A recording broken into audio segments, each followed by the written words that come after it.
Hey friend, Heather Creekmore here. You're listening to the Compared to Who show. What if God asked you to surrender everything? Control your health, your body. Some of you have walked that journey before. Some of you get a little queasy in your stomach even thinking about something like that. Today, I continue my interview with my friend Jeanette Henriques. I hope you listened to part 1 on Friday. Jeanette struggled with trauma. She was placed in the state as a ward at age 9, had eating disorders, was in and out of treatment facilities more than 50 times. Friends, she's had a real struggle. She's had a struggle with her health. She's going to talk more about that part of her struggle today. But she also has a real story of God's grace. No matter what you are struggling with today, friends, I think this story is going to encourage you, right? We don't share it for the purposes of comparison or comparing or, oh, I had it better than her or I had it worse than her. No, none of that. But she shares her story with me today so that God will get the glory. And even as she faces some pretty severe health challenges, Jeanette is glorifying God by continuing to share of his faithfulness in her life. And I think, if nothing else, that should encourage us all. If she can do it with her challenges, we can do it too. So I hope you'll listen. I think you're going to really get a lot out of the second part of this interview. Tell a friend about it. Listen to both parts together and talk about it. Whew, she's got quite a story. Let's get right to the second part. Here we go.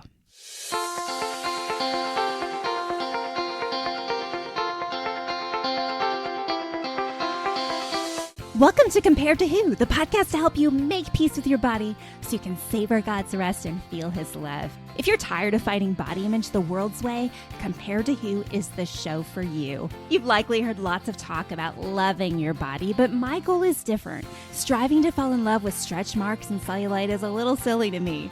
Instead, I want to encourage you and remind you with the truth of Scripture that you are seen, you are known, and you are loved no matter what your size or shape. Here, the pressure is off. If you're looking for real talk, biblical encouragement, and regular reminders that God loves you and you're not alone, you've come to the right place. I hope you enjoy today's show, and hey, tell a friend about it.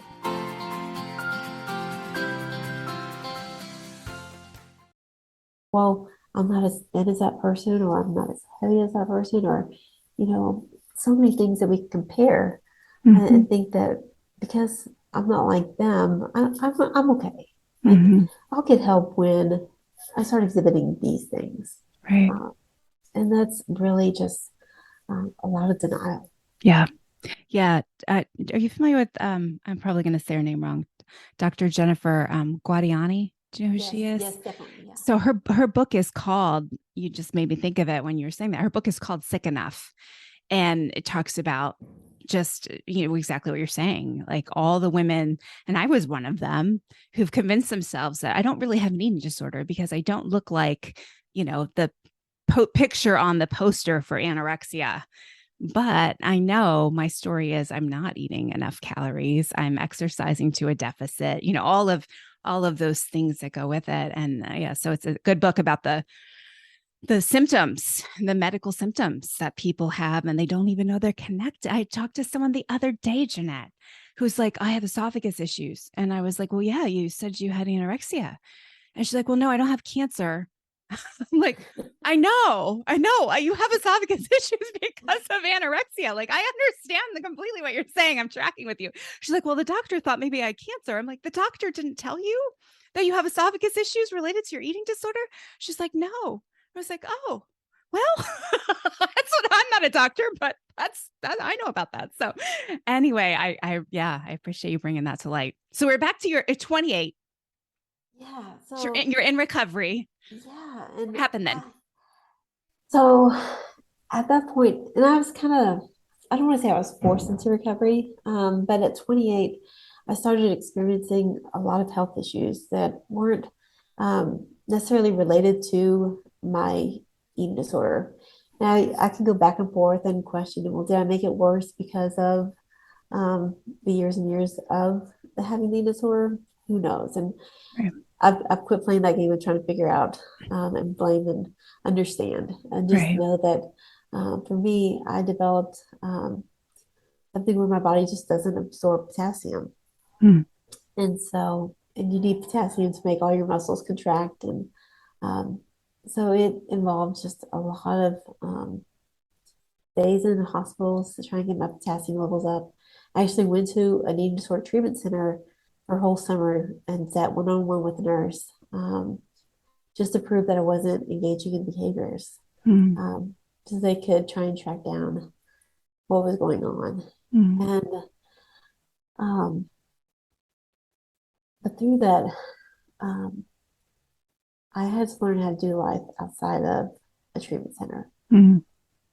And for me, there was a lot of comfort in going to treatment centers because you stand in this line and they tell you what to eat. And you Mm. stand in that line and they give you your medicine. And you Mm. don't have to think or anything. You just Yeah. exist in a treatment center. And it's not really hard. But real life and real recovery for me came outside of treatment where the rubber really met the road. And so that's when I got into true recovery, was when I couldn't just keep running back to treatment centers and escaping life. Mm. And so through that, I learned how to sit with my feelings and feel my Mm. feelings, um, and then just have a heart to just really sit one on one. There were a couple people that I had been introduced to through first going to meetings because in recovery they often tell you to go to different meetings, and so um, being ultra compliant, I went to lots and lots of meetings, and um, so I've met different people and just started sharing my story and sharing what God has done in my life, and through that, God just really opened some um, huge doors, and so. When I was 28, I started a um, eating disorder recovery program online. And it wasn't faith based. Um, and it just exploded. It was huge. Mm. Just thousands of people had joined it. And uh, through that, I got the opportunity to do a lot of traveling and tell my story and do workshops. And um, that was never really what I saw going, where I saw my life going. Mm. Uh, I'm not really this outgoing person. And so usually I'd have to come back and um, escape for a little bit and just calm down and get back into my introverted Go self. hide. Have to Yep. go hide. But I loved it, but I felt like um, through the course of doing that, and I did that from 2008 to May of 2013. Um, I felt like we were always talking about the problem and Mm. never really the solution. Yeah. Um, I could tell you all the different things that I did to help get me recovery, journaling, gratitude, all these different things that I learned in recovery. Um, but the real healing that I received really came from my relationship, my faith with Christ. And so, um, being in a program that wasn't faith based really limited things. And um, so I just really felt like it was just time to step away from that Mm. and just get back to, something outside of that. And really, I thought at that point that my heart was going to be more towards walking with people that grew up in children's homes, Mm. more about identity and other things. And Yeah. in fact, I prayed that God would take away the desire to walk with people in eating disorders. Mm. Um, and he didn't do that. In Mm. fact, quite the opposite. Um, it actually grew. Mm. The desire to work with people and to see people be set free actually grew in intensity the more I prayed that it would go away. Mm. Um, and so then I was like, okay, well, then what, God? What am I supposed to do? Because um, I had no great plans of writing books. And going through that whole process, I'd heard many people talk about all the, um, lack of a better word, trauma of, That's probably a perfect word. of writing books and that process of just the rejection and the enough of that. I mean, just that's a whole different conversation we could have. Um, but so I had no great plans of doing those things. And I just thought, maybe God will use me here and there. Mm, And then in um, October 2013, through just a weird connection through this other program that I had run, um, God connected me with somebody who was running a faith-based recovery program. And we got on the phone. I remember it was October 24th of 2013. And um, she laid out her vision and what she thought she wanted to do. And I was like, yeah, we could totally do that. Like, I've done that. Um, and so then within a couple weeks, we launched a holiday program to help mm, people get through the holidays. yeah. And um, just saw such a great need and desire, and it was all faith based. Um, and from there, just launch a recovery program online. Mm, People who are struggling. We had conferences, and um, I was able to speak at and just be a part of, and get to meet lots of great people. That's how I met you, and I'm mm, so grateful for that opportunity. Um, and so it was very, very, very rewarding to be able to bring my faith into it, because that's where, like I said, I feel like the true hope and true freedom um, comes from. Um, and so um, I did that up until 2020, up until um, January 2020. I quit. Um, they were transitioning the program and going different ways, and I was at a season in my life with a lot of health challenges mm, that I just felt like it was hard, and I just felt like I was really just closing that door. And as I was praying actually for today, and I'm out today, and after we had talked just about doing this, I really thought that my time and my experience of sharing my story was kind of over. mm, Um, and but as I prepared for this, I just that passion um, and everything was just engulfed me. mm, Just the excitement of being able to just share what God has done in my life. Um, I will tell you, I have the furthest thing from a perfect life. Even now, being in recovery, recovery doesn't mean that your problems disappear. yeah. Um, what recovery for me meant was really more than anything having a stronger walk in faith, Mm, and that being the centermost thing in my life. yeah. And then from there, being able to come to understanding who I am in Christ Mm, and my identity, how He sees me, how He defines me, yeah. instead of what the world says I Yeah. am and who the world says I am. Yeah. And even doctors say I am. Mm, Um, in my quiet time just this morning, and um, I was just overcome with gratitude because in 2020, in October 2020, I went on hospice uh, with all my health issues. And as we're recording this, it's now 2022. mm, I never thought that I would live this long. I never yeah. thought that I'd be sitting here doing this.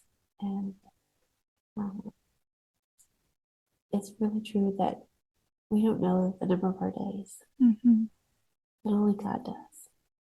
And doctors have all these things that they go by, Mm, but really God is the one who knows.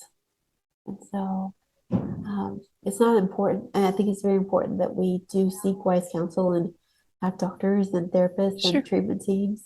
Um, but that we also seek out Christ Yeah. and His will and His plan for our life, Yeah. and have that as a very important component to our recovery journey. Yeah. Yeah. And I'm just thinking for anyone who just kind of missed it. I mean, you are on hospice and you are still telling your story. God's not done using you despite that label or whatever you would categorize that as, right? And that's a beautiful thing. Like he's not done. And I just, even 2 weeks ago, I think it was maybe 2 weeks ago, I was just saying to a friend, I said, I wish you could have known the old me. Mm, Because I was such a different person. Part of being in this experience, I'm blind in one eye, and I have about 20% vision in my other eye. And so I can't drive anymore. Um, and I have a pituitary tumor, and that affects so many things, anxiety. Um, and he said, I wish you would have just known me then, mm, because I think you would have liked me so much more. Than mm. she's like, I love you now. Yeah. I'm like, but I'm just not who I was. And she's like, you're perfect now. Mm, And um, and so I think it's just so important to have that community that can speak the truth back to yeah, you, absolutely. and to remember that no matter how life changes, um, you and what your circumstances change, the core of who you are is still the same. Your foundation, Yeah. your roots are still there. Yeah. Yeah. Well, I'm just thinking, I wrote down when you said it earlier, how God whispered to you, not everything's about you all those years ago. And how hearing the story of your life, like what a beautiful picture of you going from, you know, lots of trauma and lots of heavy life stuff, but you didn't stay there. You started walking with women, and I'm okay to say finding balance. That's the the ministry, the organization you're with for a long time. I love finding balance. Happy to give them a shout out.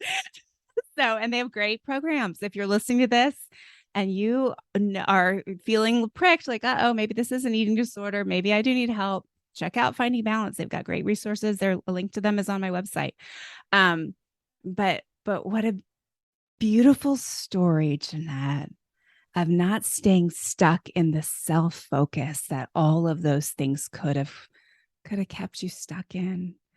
And instead, here, even today, you're still sharing your story for the benefit of others and the glory of God. And I love that.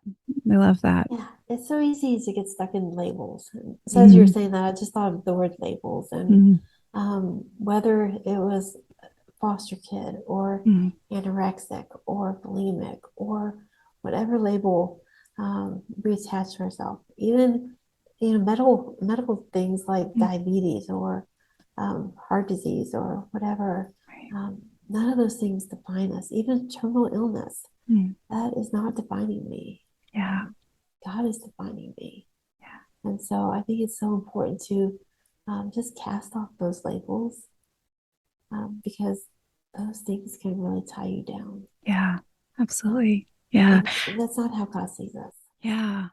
And I wonder to what extent, as you shared your experience of working with eating disorder treatment that wasn't Christ centered, that wasn't scripturally based, versus working with finding balance. Like, I wonder to what extent that even plays a role in that, right? Like, the eating disorder treatment it feels like there's more labels involved. And I think you're right. Like, Jesus is the only one who can set us free from those labels. He's the only, I think of that Matthew West video, Hello, My Name Is. What's the song? But I Yes, just yes, watched the yes. video for the song recently. Hello, My Name Is has all these name Uh-huh. tags, and instead of addict, it's like it's crossed out, and it's like, child of God, that kind of thing. It's a great video if you don't know the song or haven't seen the video. Um, but yeah, the world wants to put those "Hello, my name is" stickers on us, and God wants us to identify ourselves in a different way. So yeah, it's good. Well, what else, Jeanette? What else sticks out to you as you think about Think about your story and those listening today who may relate to some of it. What would you want to say to encourage them? Just the body image, because I can tell you that first of all, for me and so many people that I know and I've worked with, the body image piece is one of the last things to go Mm, and to get better. And yeah. so um, don't don't lose hope in that. You Mm, can still be free and struggle with being okay in your skin. yeah. You can still be free from behaviors and not like what you see in the mirror. Yeah. The important thing is that you recognize that um, they're lies from the enemy. Um, that's not really how God sees you.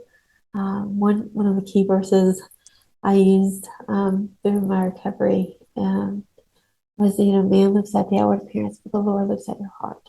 Mm, And just trying to examine like what's in my heart, mm, um, and not because even what I see isn't what God sees. yeah. And so, what does God really see? Yeah. And through this, it was such an interesting journey because um, so I was diagnosed in 2012 um, with the brain tumor, and my weight was dropping drastically. Mm, Um, and this just really kind of tells you how sick our world is. I actually got a lot of praise for that. yeah. At a time where I was so sick and I was struggling, and our world praised that and Yeah. um, ascribed a lot of value to that. Mm, And got down to a really low weight and size and clothes, and even a size that some people at one point at some that people would say this is my goal size if I could just mm, get down to that size. And the interesting thing about that is that even at that size, because of being at other sizes in my life, I had extra skin, and so even at that size, I was actually obese. mm, Um, and so, I mean, all these numbers and things that we can define ourselves by and think that we're okay by, um, it's really just not true. yeah. Um, and then um, just coming back to a place that, that you can serve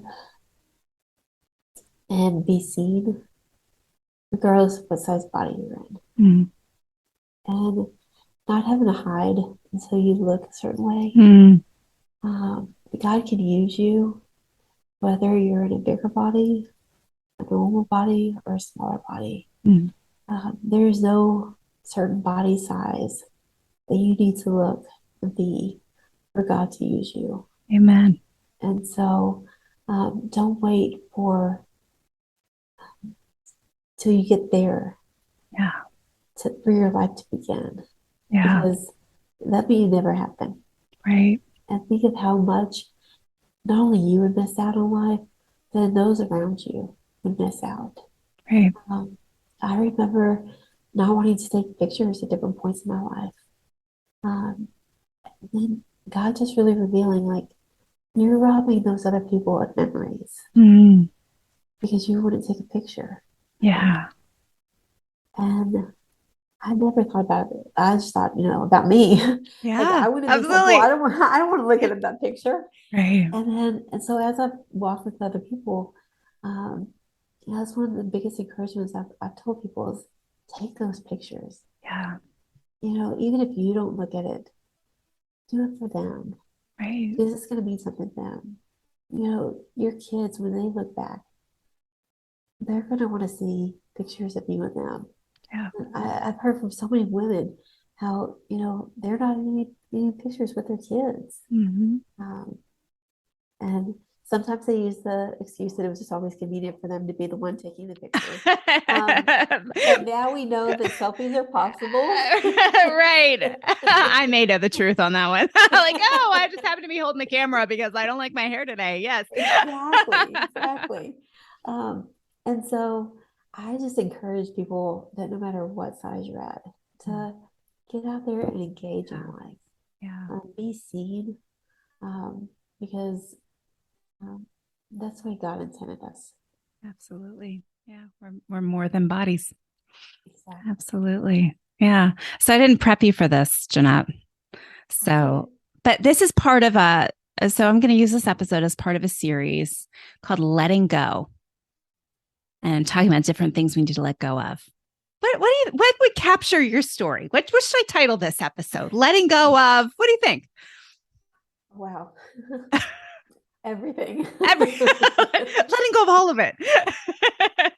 I think more than anything, um, I think just being open-handed with life and just letting go Mm, of all expectations mm, of what you think or thought your life would be like, yeah. and just being open to however it turns out and trusting Mm, God with that. Because I don't know about you, but I grew up thinking that, you're gonna get married by this age, you're gonna have a house and 2.5 kids and a dog and a white picket fence and whatever, and this is the way your life is gonna look. mm, And my life has looked nothing like yeah. that. Yeah. And I can say I'm 44 years old. I've never been married.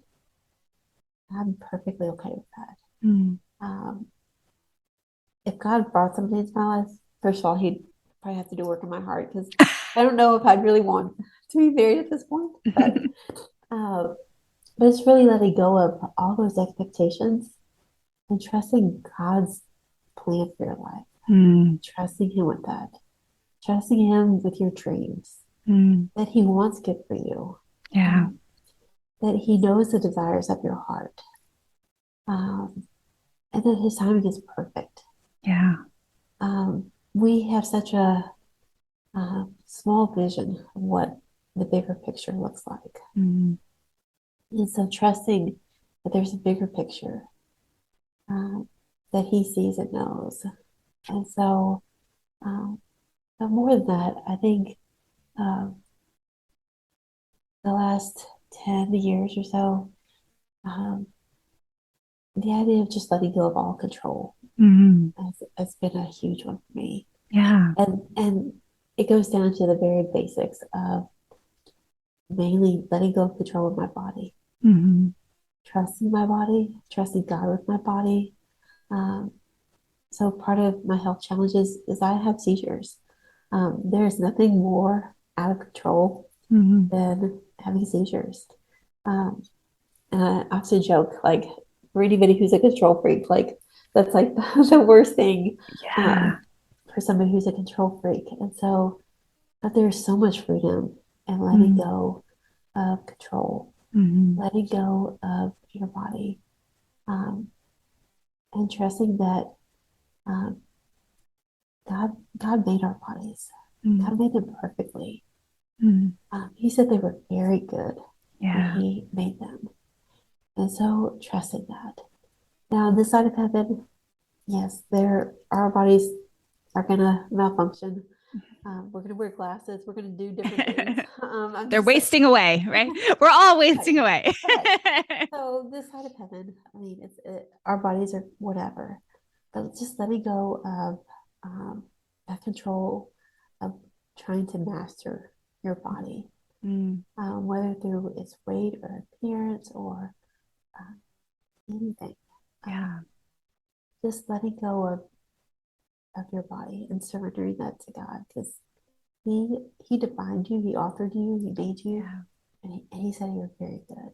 Yeah. So I think that would be huge. Yeah. I love that you just said that. So in the book I'm writing now, I wrote just recently, I wrote like I would sing in church, like, I surrender all. But I know full well I did not mean my body. And that it was like, okay, I'll go to Africa, God, if that's really what you want me to do. I'll be a missionary, I'll go someplace and, okay, I'll do this thing. I'll do this thing. But, hey, God, you don't need to touch like my eating habits or my exercise habits. Like, no, I surrender all except that. Right. And then, I mean, just being honest, like that, I don't think I was conscious of that, but that was the way I lived for sure. So I really appreciate you sharing Well, that. I think it's important to think of those things and to get honest with those things of like I will let go of all these things except this Yeah. and that. What are Yeah. you holding on to in your back pocket Right. um, Right. that you need to cling on to? Yeah. Because if we're all honest, we do have those things that we feel like we need to hold on to that we can't quite trust God with yet. Yeah. Um, no Yeah. matter where you're at, you sitting there, me sitting here with years of recovery behind us, um, there are still things that we're constant work in progress. And Absolutely. God is constantly having to sanctify us Right. and reveal those things and bring them into the light. And I'm thankful for people who are willing to sharpen me Yeah. um, and help me let go of those things Yeah. and trust God with them. Yeah. That's good. That's good. Um, the last thing I would just really have to say is just that none of us were meant to do this alone. Love that. And so God wired us for community. And so um, you can't recover alone. Mm, yeah. Um, even if you tell just one person that you're Yeah. struggling, starting there, Yeah. you don't have to carry this alone. Yeah. Um, you can reach out to me. Um, I'm on Facebook, I'm on everything. And so reach out to me. I'll be happy to be a starting place. I But love that. you're not meant to do this alone. That's not God's design.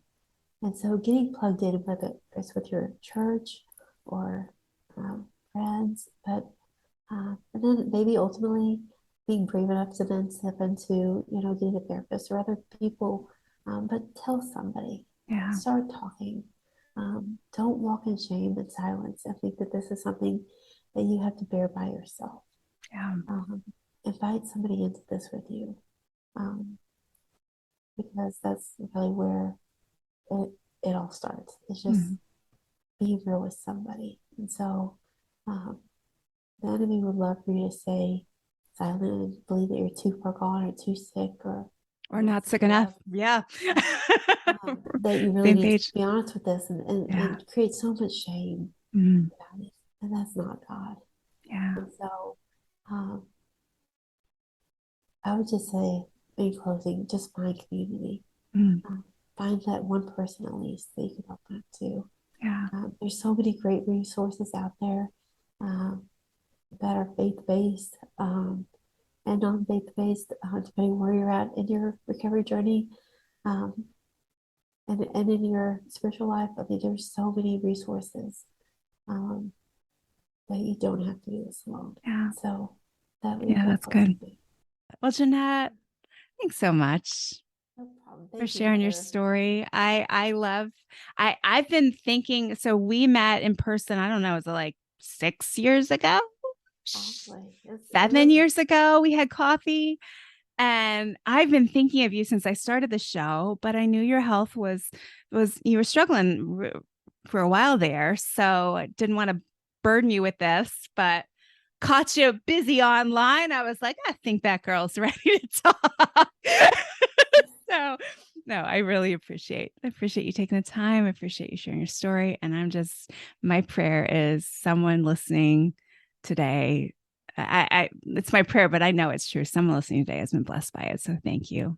thank Thanks. you so much for Thanks for this doing it. opportunity. Yeah. Thank you. Yeah. And thank you for watching or listening today. I hope something in today's episode has helped you stop comparing and start living. Bye bye.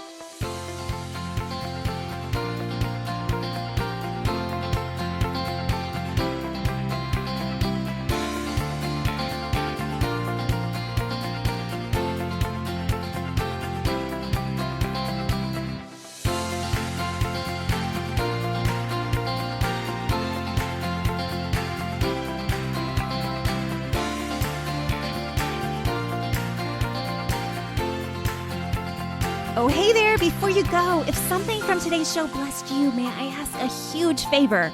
Leave a review on your favorite platform. Seeing your 5-star reviews is a huge encouragement to me. Not sure how to do it? You can go to comparetowho.me/podcast, scroll to the bottom, and you'll find all the information. And while you're at comparetowho.me, check out some of the more than 500 articles on there about body image, comparison, all the things you're thinking about. Plus, you can find out more about my books, or you can grab a time for a free 10-minute call to see if coaching is right for you. I'm so honored to be a part of your journey out of body image and comparison frustration, and I can't wait to hear how God is working to set you free. Hey, do you have the Edify podcast app yet? If not, why not? It's a great place to get Christian podcasts. Check it out wherever you get your apps.